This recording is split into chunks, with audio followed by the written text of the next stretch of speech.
Hello बच्चा party. कैसे हैं आप लोग। मैं हूं आपका दोस्त और करता हूं आपको फिजिक्स के लिए सपोर्ट। आज की क्लास में हम बात करने जा रहे हैं कूलम्ब्स लॉ के वेक्टर फॉर्म की।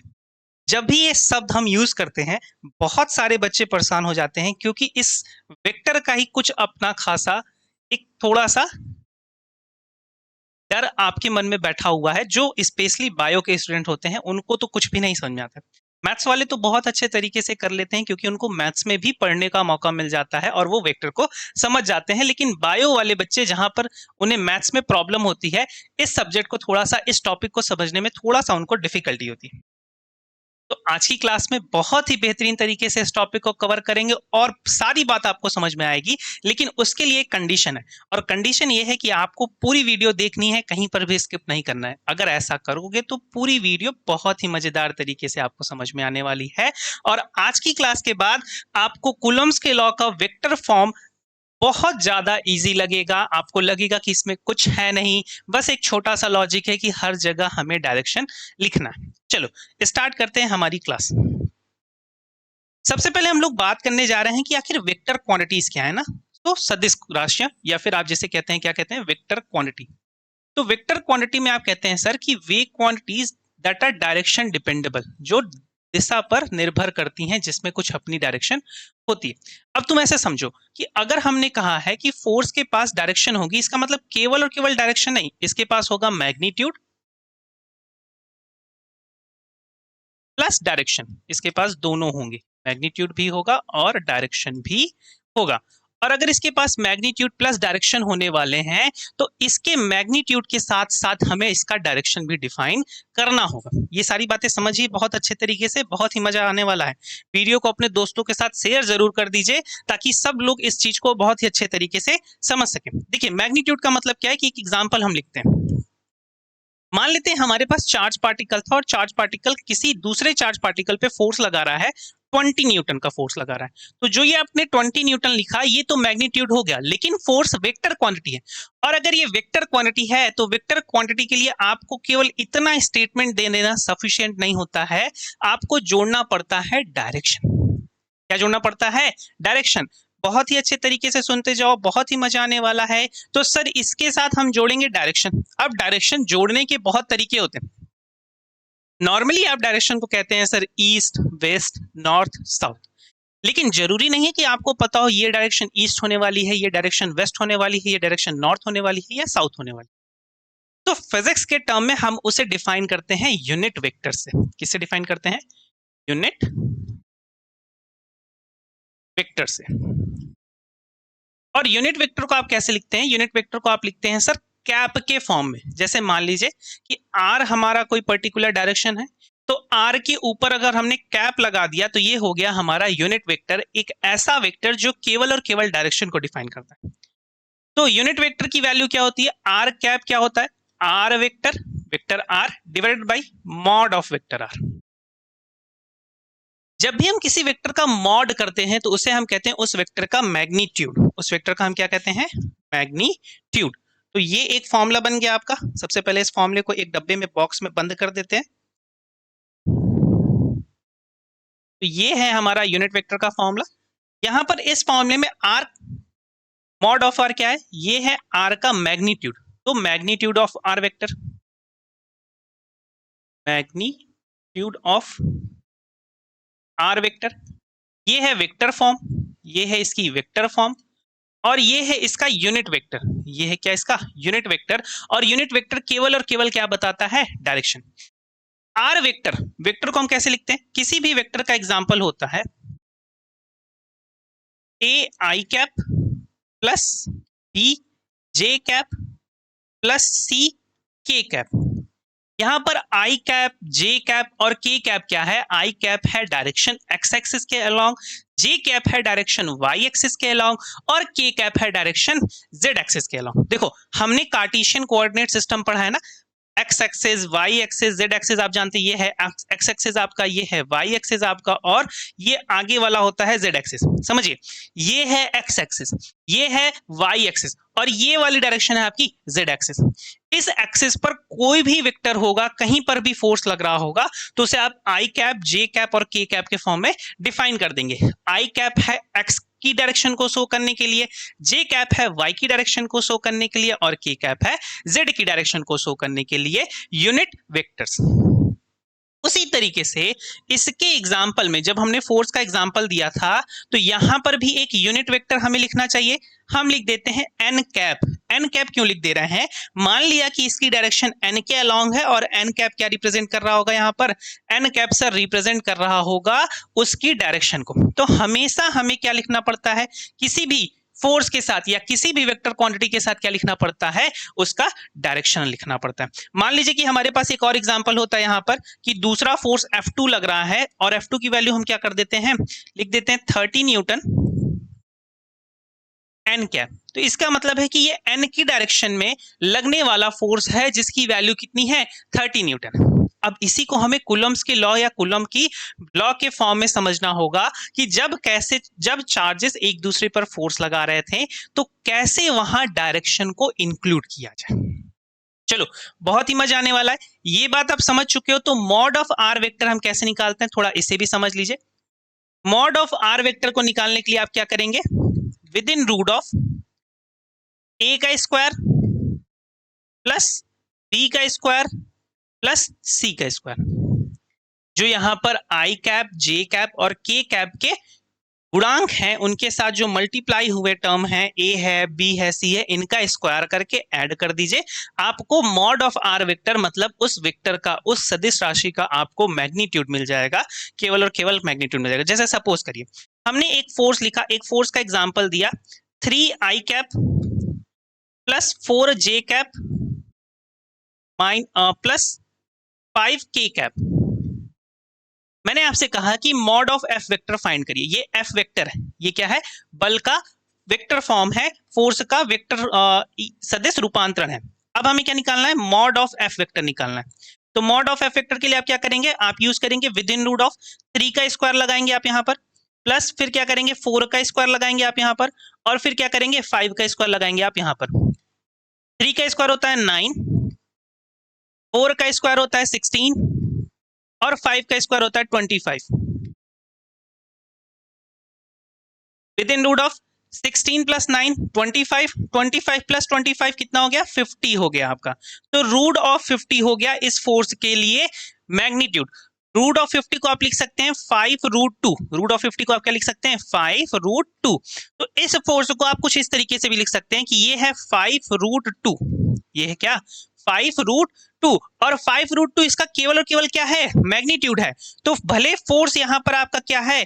3 आई कैप प्लस 4 जे कैप प्लस 5 के कैप है, लेकिन इस फोर्स का जो मैग्नीट्यूड है, इस फोर्स के लिए जो मैग्नीट्यूड है, मैग्नीट्यूड ऑफ एफ वेक्टर, वो केवल और केवल कितना है? 5 रूट 2 न्यूटन। मतलब 5 रूट 2 न्यूटन का जो फोर्स इस पर लग रहा है, इसलिए इसको क्या कहा गया है? इसलिए इसको कहा गया है एफ वेक्टर। आपको बात समझ में आई? मजा आया होगा वेक्टर राशि को समझने के लिए, सदिश राशि को, वेक्टर क्वांटिटीज को समझने के लिए। अब हम बात करते हैं कूलम्स लॉ के वेक्टर फॉर्म के लिए ना।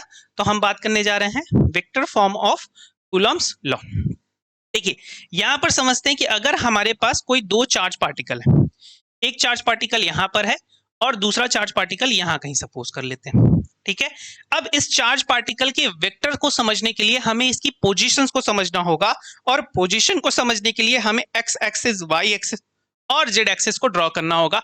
एक कार्टेशियन कोऑर्डिनेट सिस्टम बनाना होगा या फिर एक फ्रेम ऑफ रेफरेंस बनाना होगा। तो मान लीजिए ये हमारी एक्स एक्सिस हो गई, ये वाई एक्सिस हो गई और ये जेड एक्सिस हो गई। मैं अब नाम लिख देता हूं। ये है हमारी वाई एक्सिस, ये है हमारा एक्स एक्सिस और ये है हमारी जेड एक्सिस। इस पहले चार्ज पार्टिकल को हमने नाम दे दिया Q1 और इस दूसरे चार्ज पार्टिकल को हमने नाम दे दिया Q2। Q1 की जो पोजीशन है, उस पोजीशन को हम डिफाइन कर दे रहे हैं यहां से लेकर के ये, थोड़ा इससे कर देते हैं स्ट्रेट लाइन से। तो ये है आपकी Q1 की पोजीशन और ये है आपकी Q2 की पोजीशन, ठीक है। अब समझिए, इस जो Q1 की पोजीशन है इसको हमने नाम दे दिया R1 वेक्टर और Q2 की पोजीशन को हमने नाम दे दिया क्या? R2 vector.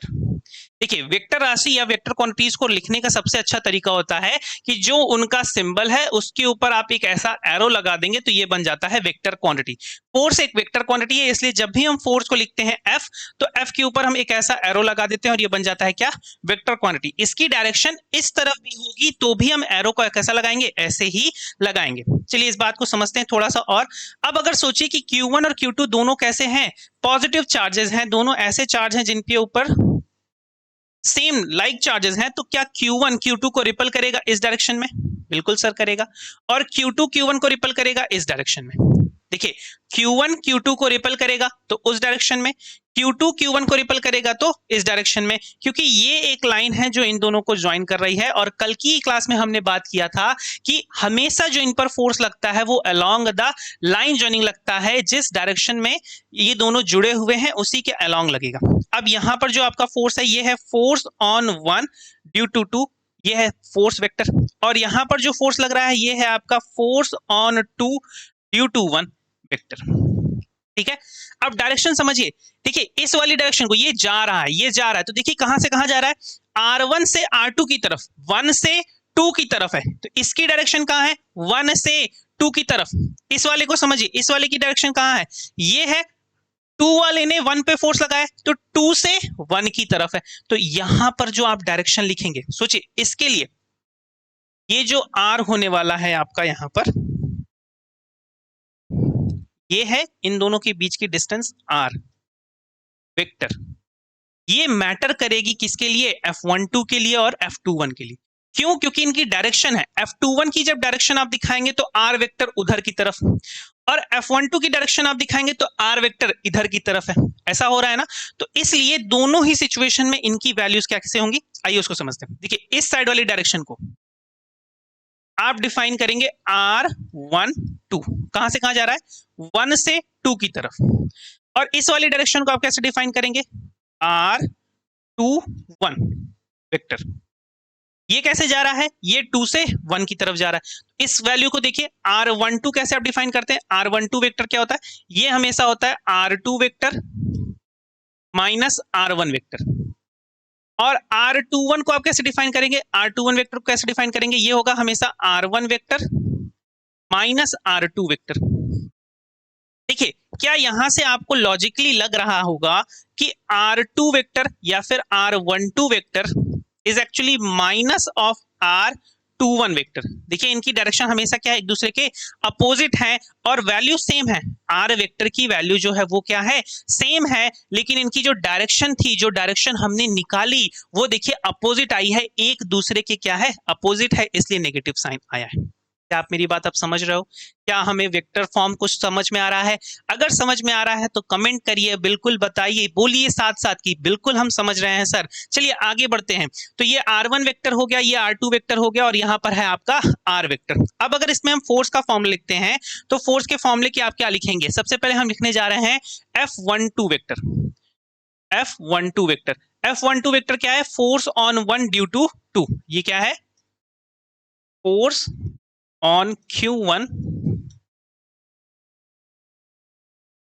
Due to Q2।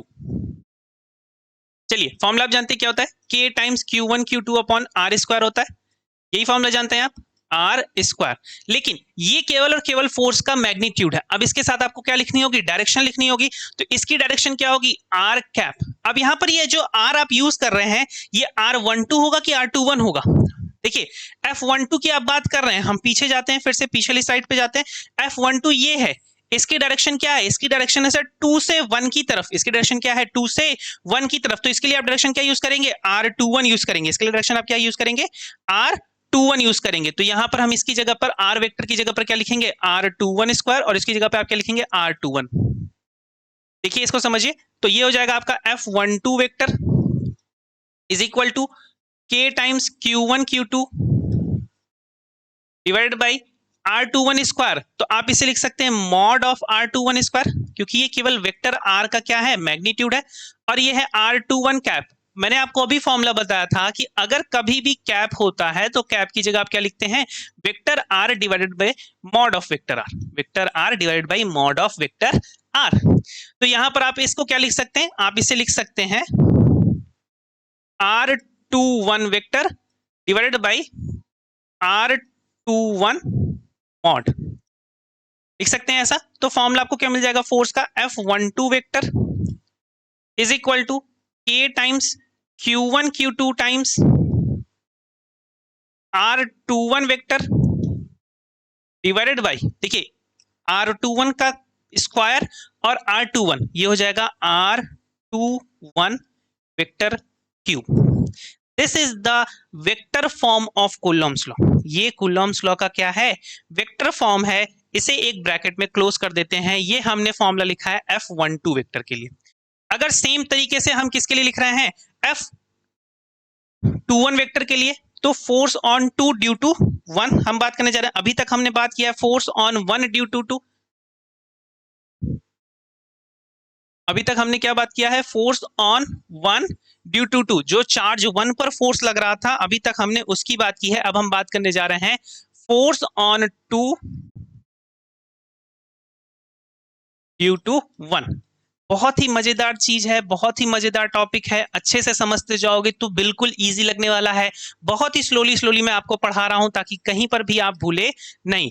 R21 vector क्या, F21 वेक्टर क्या हो जाएगा आपका, ये हो जाएगा K times Q1 Q2 divided by, देखिए यहां पर क्या हो जाएगा। अब आपकी डायरेक्शन क्या होगी, अब आपकी डायरेक्शन होगी इस तरफ, तो R12 वेक्टर की तरफ आपकी डायरेक्शन होगी ना। तो यहां पर आप क्या लिखेंगे, R12 वेक्टर मॉड स्क्वायर और R12 वेक्टर का कैप हो जाएगा यहां पर आपका, ये हो जाएगा R12 कैप। इसे आप कैसे लिखेंगे, F21 vector is equal to K times Q1 Q2 divided by R12 vector का स्क्वायर, और ये हो जाएगा आपका R12 vector divided by mod of R12। फिर से आप इसे कैसे लिख देंगे, F21 vector is equal to K times Q1 Q2 divided by, ये हो जाएगा मॉड ऑफ R12 वेक्टर का कैप सॉरी क्यूब, और ये हो जाएगा यहां पर R12 वेक्टर। देखिए यहां पर जो ये वैल्यू है वेक्टर फॉर्म में, ये वैल्यू आपकी क्या बता रही है, ये वैल्यू आपकी बता रही है सर मैग्नीट्यूड, और ये आपका क्या बता रहा है, ये बता रहा है आपका वेक्टर फॉर्म। तो ये हो गया Coulomb's law in vector form. फिर से अगर आप यहां पर नोटिस करिए तो अगर हम R12 और R21 को रिलेट कर दें, किसे रिलेट कर दें, R12 और R21 को रिलेट कर देंगे तो आपको मिल जाएगा कि both forces are opposite and equal to each other, क्योंकि यहां पर R21 वेक्टर है और यहां पर R12 वेक्टर है। और अभी हमने लास्ट की स्लाइड में पढ़ा था कि R21 vector is actually minus of R12 vector. वहां पर शायद हमने ऐसा पढ़ा था, R12 vector is actually minus of R21 vector.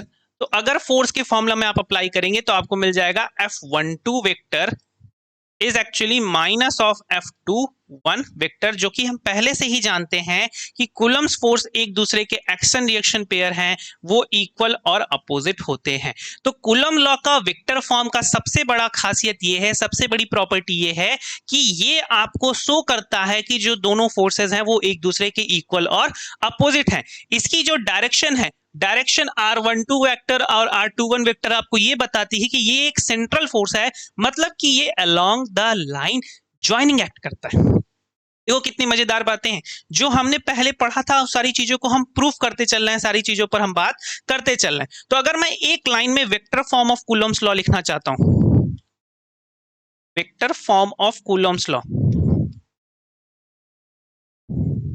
Form of Coulomb's law, तो मैं इसे कैसे लिख सकता हूं, F वेक्टर जो फोर्स है आपका वो क्या होगा, वो होगा K times Q1 Q2 divided by R cube mod of R vector का क्यूब, और यहां पर हो जाएगा आपका R वेक्टर। या फिर इसी फॉर्मूले को आप कैसे लिख सकते हैं, इसी फॉर्मूले को आप डिफाइन कर सकते हैं K times Q1 Q2 divided by mod of R vector का स्क्वायर और यहां पर R कैप। ये बन गया आपका vector form of Coulomb's law. दोनों ही सिचुएशन में जब आप आर वेक्टर से इसको रिलेट कर रहे हो या फिर आर कैप से इसको रिलेट कर रहे हो। और कितना नया फॉर्मूला है आप देखो तो पिछला जो फॉर्मूला आपने पढ़ा था वो सेम था, बस हम केवल आर कैप जोड़ रहे हैं और यहाँ पर आर कैप का फॉर्मूला लगा दे रहे हैं और कुछ भी नया लॉजिक नहीं यूज कर रहे हैं बेटा, कुछ भी नया लॉजिक नहीं यूज कर रहे हैं। आगे समझते हैं। चलिए, एक क्वेश्चन आ गया है हमारे पास और इस क्वेश्चन में हमसे पूछ रहा है बहुत सारी बातें और यहाँ पर लॉजिक भी बहुत सारे यूज हुए हैं, इसीलिए मैंने इस क्वेश्चन को एग्जाम्पल के तौर पे लिया है कि क्लास के टाइम जब डिस्कस करेंगे तो वेक्टर की बहुत सारी चीजें क्लियर हो जाएंगी। चलो कुछ बातें और समझते हैं। मान लीजिए कि हमारे पास ये दो पॉइंट दिए, एक पॉइंट ये है और एक पॉइंट ये है। इन दोनों पॉइंट्स का अगर इसका जो आपका कोऑर्डिनेट्स गिवन है वो है x1, y1, z1 और इसके कोऑर्डिनेट्स गिवन है x2, y2 और z2। मैं आपसे पूछ रहा हूं कि इन दोनों के बीच की जो डिस्टेंस है उसे आप कैसे कैलकुलेट करेंगे, उसे आप कैसे निकालेंगे। तो उसका फॉर्मूला आप क्या लगाएंगे कि इनके बीच का डिस्टेंस बिटवीन बोथ पॉइंट्स ना, ये क्या होगा x2 माइनस x1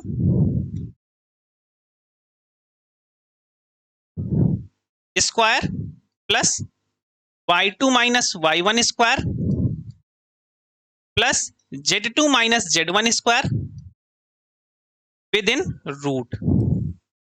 ये तरीका है इनके बीच का डिस्टेंस निकालने का, अगर ये वैल्यूज के फॉर्म में है। किसके फॉर्म में है? वैल्यू के फॉर्म में। मान लीजिए कि ये दोनों वेक्टर के फॉर्म में, जैसे सपोज करो कि मैं इसे आपसे कह देता हूं कि ये था r1 वेक्टर और ये है आपका r2 वेक्टर। तो r2 माइनस r1 आप कैसे निकालेंगे? r2 vector minus r1 vector आप कैसे निकालेंगे? देखो ये इस टॉपिक पे मैं इतना टाइम क्यों लगा रहा हूं, क्योंकि ये इंपॉर्टेंट है।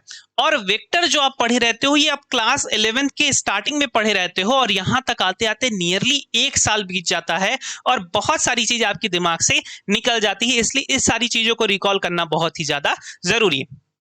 अगर आप r21 vector minus r2 minus r1 vector निकाल रहे हैं, मतलब आप निकाल रहे हैं r12 वेक्टर की वैल्यू, तो ये क्या हो जाएगी? देखिए x1 ये हो जाएगी x2 माइनस x1, फिर ये हो जाएगी y2 माइनस y1 और ये हो जाएगी z2 माइनस z1। देखिए एक चीज यहां पर था कि जब ये वेक्टर के फॉर्म में होगा तो यहीं पर आ जाएगा i cap plus y1 j cap plus z1 k cap और यहां पर आ जाएगा, क्या आ जाएगा? इसे रुकिए अच्छे तरीके से लिख दिया जाए वेक्टर फॉर्म के लिए।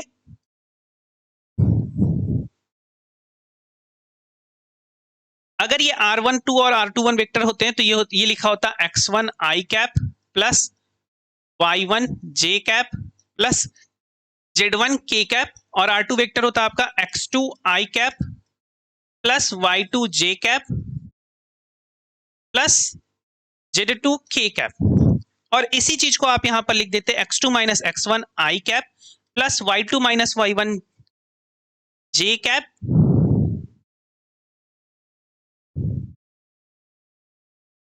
Plus z2 minus z1 k cap. ये बन जाता आपका r12 वेक्टर। अगर हमें यहीं पर r21 वेक्टर निकालना होता तो r21 वेक्टर के लिए आप क्या करते हैं? r1 vector minus r2 vector करते और इन सारी चीजों को अब आप अपोजिट लिखते हैं, मतलब उल्टा लिखते हैं। और कैसे लिखते हैं? इसे आप लिखते हैं x1 minus x2 i cap plus y1 minus y2 j cap plus z1 minus z2 k cap. अब और बात समझिए, इस सारी वैल्यू को मैं r12 के फॉर्म में भी लिख सकता हूं। ध्यान सुनना मैं क्या बोल रहा हूं। r12 के फॉर्म में कैसे लिख सकता हूं? इसको मैं माइनस कॉमन लेकर के यहां पे लिख दूं क्या? x2 minus x1 vector i cap minus common लेकर के यहां पर क्या लिख दूं? y2 minus y1 vector j cap और माइनस कॉमन लेकर यहां पे लिख दूं j2 minus z1 k cap. जब आप इस वैल्यू को देखोगे तो माइनस एक आउटसाइड कॉमन लेने पर ये बन जाएगा प्लस और ये बन जाएगा प्लस। तो आपको लगेगा ये जो इनसाइड वाली वैल्यू है ना, ये वैल्यू जो आप देख रहे हो, ये वैल्यू जस्ट सेम है किससे? r12 वेक्टर के। तो फिर से आपको क्या वैल्यू मिल जाएगी? r21 vector is actually just minus of r12 vector, जो कि हमने पहले ही बात कर ली थी। ठीक है, आइए इस क्वेश्चन पे बढ़ते हैं। जो क्वेश्चन हमारे स्क्रीन पे है, यहां पर आपसे पूछ रहा है कि एक पॉइंट चार्ज गिवन है आपके पास Q1 जिसकी वैल्यू है 100 microcoulomb is placed at a point, जो इस पॉइंट पे रखा हुआ है। तो चलो वेक्टर ए निकालते हैं सबसे पहले। अगर पॉइंट गिवन है आपका 1 0 2, तो ये हो जाएगा आपका, क्या हो जाएगा, 1 i cap plus 0 j cap plus 2 k cap. ये कुछ ऐसा पॉइंट हो जाएगा। इसे अगर आप 0 और 1 को हटा देंगे, क्योंकि 0 और 1 का कोई ऐसा सेंस नहीं होता है लिखने के लिए, तो आप इसे क्या लिखेंगे, ए वेक्टर आपका क्या लिखा जाएगा, ए वेक्टर आपका लिखा जाएगा आई कैप प्लस 2 के कैप। उसी तरीके से बी वेक्टर आपका क्या लिखा जाएगा, देखिए बी वेक्टर आपका लिखा जाएगा 4 आई कैप प्लस 4 जे कैप प्लस 2 के कैप। ये हो गए आपके वेक्टर ए और vector B, position of charge particle 1 और पोजीशन ऑफ चार्ज पार्टिकल 2। इस बी और इस ए को हमने बदल दिया है किसमें, वेक्टर के फॉर्म में बदल दिया है। सोचो यहां पर अगर हम आर ए बी देखेंगे, मतलब हम कहां से कहां जा रहे हैं, ए से बी की तरफ की डायरेक्शन। चलिए सबसे पहले चार्ज पार्टिकल को ड्रॉ करते हैं। ये बन गया हमारा चार्ज पार्टिकल Q1 और ये हमारा चार्ज पार्टिकल Q2। ये है Q1 आपका और ये है आपका Q2। Q1 की जो पोजीशन है वो है A और Q2 की जो पोजीशन है वो है B। अगर हम A से B की तरफ जा रहे हैं, मतलब फोर्स ऑन जो Q2 एक्ट कर रहा है, देखिए दोनों प्लस हैं तो दोनों कैसा होगा, रिपल्सन होगा। तो ये है फोर्स ऑन 2 ड्यू टू 1 और इस डायरेक्शन में है आपका फोर्स ऑन 1 ड्यू टू 2। देखो अब अगर डायरेक्शन की बात करते हैं तो डायरेक्शन में यहां पर हम किसकी तरफ आ रहे हैं, A की तरफ आ रहे हैं। तो ये होना चाहिए, क्या होना चाहिए, R B से A की तरफ। तो आप इसे लिखेंगे R B A, या फिर आप इसे कैसे लिखेंगे, R 2 1। इसे आप कैसे लिखेंगे, R 2 1 वेक्टर लिखेंगे। और अगर मैं इस डायरेक्शन में जा रहा हूं तो आप इसे कैसे लिखेंगे, R12 वेक्टर लिखेंगे। अगर हम यहाँ पर R की वैल्यू निकालना चाहें, किसकी वैल्यू निकालना चाहें, R की वैल्यू, तो एक पोजीशन गिवन है, दूसरी पोजीशन गिवन है, R की वैल्यू कैसे निकालेंगे आप, R का मतलब मॉड ऑफ R निकालना चाह रहे हैं, तो मॉड ऑफ R क्या हो जाएगा, within root of x2 minus x1 पढ़ा है आपने ना। तो 4 माइनस 1, 4 माइनस 1 का square plus y2 minus y1, तो 4 है यहाँ पर और y1 क्या है, 0, ये है y2 और ये है क्या आपका y1। अभी मैंने आपको इसीलिए ये फॉर्मूला बताया था कि आप इस बात को समझ जाएं। तो 4 माइनस 0 का स्क्वायर और फिर क्या हो जाएगा आपका z2, 2 माइनस 2 का स्क्वायर। इसे देखिए ये हो जाएगा within root of 4 minus 1 का स्क्वायर करेंगे तो आपको मिलेगा 3 का स्क्वायर प्लस 4 माइनस 0 का स्क्वायर करेंगे तो आपको मिलेगा 4 का स्क्वायर और ये हो जाएगा 0 का स्क्वायर। 3 का स्क्वायर प्लस 4 का स्क्वायर, 3 का स्क्वायर होता है 9 और 4 का स्क्वायर होता है 16। तो आप इसे करेंगे विद इन रूट ऑफ, आ जाएगा आपका 9 प्लस 16, जिसे आप लिख देंगे क्या, विद इन रूट ऑफ 25 और आउटसाइड रूट आ जाएगा आपको 5। मतलब इन दोनों चार्ज पार्टिकल के जो बीच की डिस्टेंस है वो कितनी मिल गई, 5। देखो कितना मजेदार सवाल था। यहां पर इस पोजीशन की हेल्प से, इस वेक्टर को यूज करके हमने इनके बीच की पोजीशन मैग्नीट्यूड के फॉर्म में निकाल ली, एक नंबर के फॉर्म में निकाल ली। चलो आगे बढ़ते हैं। क्वेश्चन 1 हमसे क्या कह रहा है, find out the magnitude of electrostatic interaction force acting between them. केवल और केवल हमें मैग्नीट्यूड बताना है। तो मैग्नीट्यूड का फॉर्मूला क्या होता है, चलिए फॉर्मूला क्या होता है मैग्नीट्यूड का, फोर्स के मैग्नीट्यूड का फॉर्मूला हमने सर पढ़ा है, F is equal to K times Q1 Q2 upon R square. ये फॉर्मूला आप पढ़ा है। केवल मैग्नीट्यूड की बात कर रहा है, वेक्टर का तो लॉजिक ही नहीं आया, डायरेक्शन का तो लॉजिक ही नहीं दिया। उन्होंने कहा केवल और केवल मैग्नीट्यूड फाइंड कर दीजिए।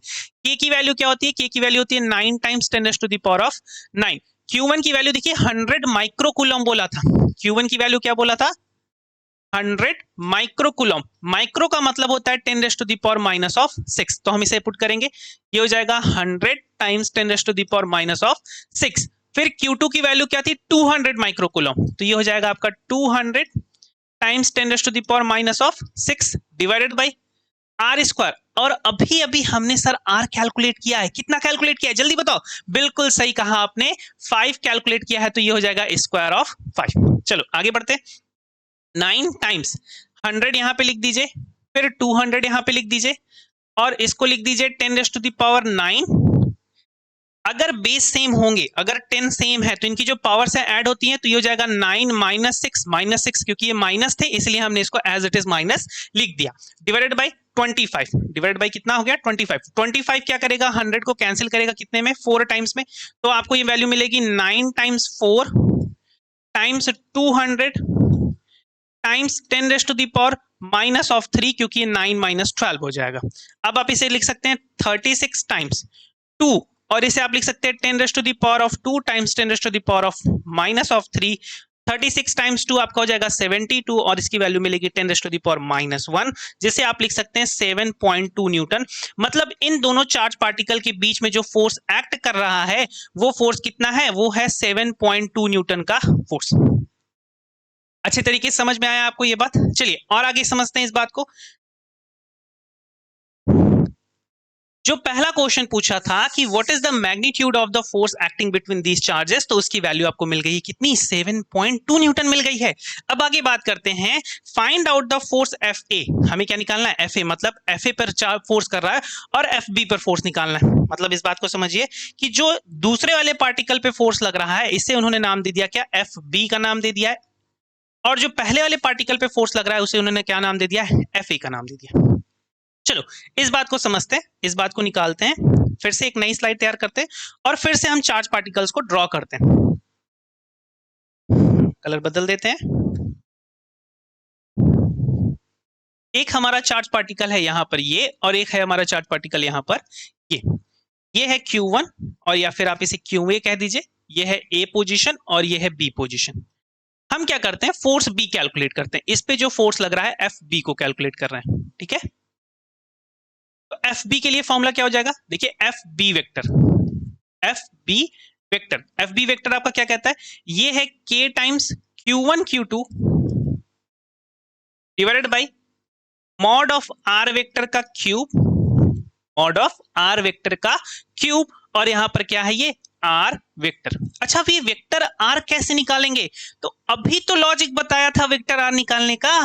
क्या था लॉजिक कि A की जो पोजीशन है वो गिवन है, क्या गिवन है आपकी, थोड़ा सा इसे देखना पड़ेगा, पोजीशन तो रटी होती नहीं है। तो A की जो पोजीशन आपकी गिवन है वो है 102 और B की पोजीशन है 442। A की पोजीशन 102, तो ये हो गया I cap plus 2K cap, और B का वेक्टर क्या आ जाएगा, B वेक्टर आ जाएगा, क्या आ जाएगा आपका 4I cap plus 4J cap plus 2K cap. देखो थोड़ा सा अब क्वेश्चंस को सॉल्व करने के लिए हमें अपना स्किल यूज करना पड़ता है।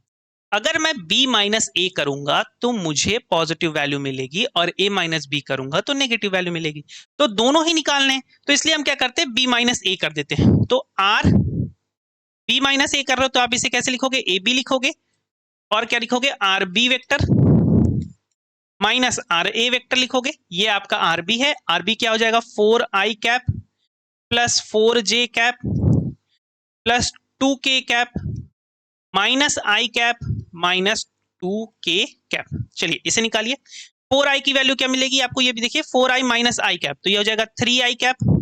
4J की वैल्यू आपको 4J ही मिलने वाली है, तो 4J कैप, और 2K माइनस 2K, तो K कैप की वैल्यू क्या हो गई 0। मतलब R वेक्टर आपको क्या मिला है, वेक्टर R क्या मिला आपको 3I cap plus 4J cap. रख देते हैं यहाँ पर वैल्यू। FB वेक्टर आपको क्या हो जाना है, देखिए K की वैल्यू क्या है, K की वैल्यू होती है sir 9 times 10 raise to the power of 9। Q1 की वैल्यू सर 100 माइक्रोकूलम, तो 100 times 10 raise to the power minus of 6। Q2 की वैल्यू क्या है sir 200 microcoulomb, so 200 times 10 raise to the power minus of 6 divided by R vector का cube, तो R vector मतलब 5 का cube, और ये हो जाएगा R वेक्टर। R वेक्टर कितना आया है, R वेक्टर आया है sir 3I cap plus 4J cap. हो गया यार, कूलम्स लॉ वेक्टर फॉर्म में, कूलम्स लॉ वेक्टर फॉर्म में बस इतना ही है, बहुत ज्यादा आपको इस चीजों को समझना नहीं है, बहुत ही ज्यादा सिंपल सा लॉजिक है ये। देखिए मल्टीप्लाई करते हैं, ये हो गया 9 times 100 times 200 times 10 raise to the power of 9 times 10 फिर से सेम लॉजिक लगा देते हैं, माइनस ऑफ 6 लिख देते हैं। क्या मतलब है, एक स्टेप बढ़ाना ना, माइनस ऑफ 6 डिवाइडेड बाई ये हो जाएगा आपका 5 टाइम्स 5 ना। चलिए कैंसिल आउट करते हैं, 5 से 100 कैंसिल आउट होगा 20 आएगा, फिर इस 5 से 20 कैंसिल आउट होगा 4 आएगा, और फिर इस 5 से 200 कैंसिल आउट कर देंगे 40 आ जाएगा। तो ये वैल्यू आ गई 9 times 4 times 40 times 10 raise to the power minus of 3 और 3i cap plus 4j cap जो वैल्यू है वो आपकी साथ में लिखी जा रही है। देख लेते हैं इसको, लास्ट तक पहुंचाते हैं। एफ बी आप निकालना है, एफ बी वेक्टर निकालना है आप, तो ये आपकी क्या थी 9 times 4 times 40 times 10 raise to the power minus of 3 और ये है आपका 3i cap plus 4j cap. ये हो गया आपका 36 times 40 times 10 raise to the power minus of 3 3i cap plus 4j cap. अब हम थोड़ा सा डायरेक्ट मेथड यूज करते हैं। 4 6 24 4 आना है आपका, 2 एज अ कैरी, 4 3 12 144 और इसे आप लिख देंगे 10 raise to the power minus of 2। इसे आप लिख सकते हैं 1.4 और ये हो जाएगा आपका 3i cap plus 4j cap. अगर आप चाहें तो मल्टीप्लाई भी कर सकते हैं, तो ये हो जाएगा 4.2i cap plus 5.6j cap. देखो ये मल्टीप्लाई मैंने क्यों किया है, क्योंकि जो ऑप्शंस अवेलेबल होते हैं उसके अकॉर्डिंग आपको फाइनल आंसर लाना है। मे बी फाइनल आंसर आपका बिफोर दिस किसी एक स्टेप पे ही आपको मिल जाए, हो सकता हो यही वाला स्टेप आपका हो, यहाँ पर 3i cap plus 4j cap चल ही रहा है। तो according to the given option, जैसा ऑप्शन जहां पर जिस लेवल पे आपका गिवन होगा उस लेवल पर आप अपना आंसर छोड़ सकते हैं। ये वैल्यू मिल गई एफ बी वेक्टर की। एफ ए वेक्टर क्या होगा, just minus of F B vector हो जाएगा। तो ये था vector form of Coulomb's law का पूरा इंट्रोडक्शन और बहुत ही मजेदार तरीके से हमने इसे कवर किया, बहुत ही सिंपल भाषा में। उम्मीद करता हूं आपको सारी बातें समझ में आई होंगी और आपको वीडियो पसंद आई है। अगर वीडियो पसंद आई है तो बिल्कुल लाइक कर दीजिए, अपने दोस्तों को शेयर भी जरूर कर दीजिए। हमारे टेलीग्राम चैनल से जरूर जुड़ जाइए, क्योंकि वहां पर वीडियो से रिलेटेड सारी इंफॉर्मेशन आपको मिल जाती है और साथ ही साथ डेली की जो क्लास नोट्स हैं वो भी आपको वहां पर दे दी जाती है, ताकि आप बाद में अच्छे से अपने नोट्स बना सकें। एशिया फाउंडेशन नाम से आपको टेलीग्राम चैनल मिल जाएगा, या फिर इसकी जो लिंक है हमारे डिस्क्रिप्शन बॉक्स में गिवन है, आप वहां पर इसे ज्वाइन कर सकते हैं। डीपीपी या फिर स्टडी मटेरियल्स, आज ही मैंने एक पहले चैप्टर का स्टडी मटेरियल टेलीग्राम चैनल पे अपलोड किया है, आप उसे डाउनलोड कर सकते हैं, प्रिंट करवा के पढ़ सकते हैं या फिर पीडीएफ फॉर्म में भी पढ़ सकते हैं। जितनी ज़्यादा से ज़्यादा आपको मटेरियल्स की नीड होती है, सारी चीज़ें आपको फ्री में प्रोवाइड कराई जा रही हैं। बहुत ही अच्छे तरीके से साथ तैयारी करिए और वीडियो को लाइक भी करते जाइए, अपने दोस्तों को शेयर भी करते जाइए। अपनी पढ़ाई कंटिन्यू रखिए। मिलते हैं फिर से किसी नेक्स्ट वीडियो में। बेस्ट ऑफ लक, धन्यवाद।